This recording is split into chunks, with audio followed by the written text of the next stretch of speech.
కదా, ఇన్ని పరీక్షలు పెడుతున్నావు నాకు. అమ్మ తర్వాత అమ్మ అనుకున్నా వదినమ్మల్ని, వాళ్ళు ఇలా చేస్తున్నారేంటి? ఎవరితో చెప్పుకున్నా బాధని?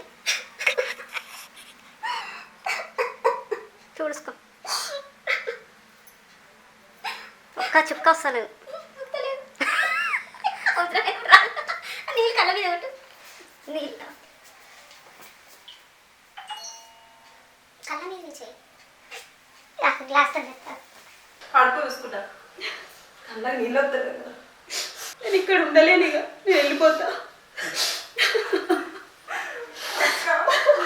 ఎంత తప్పు చేశానో చూడు.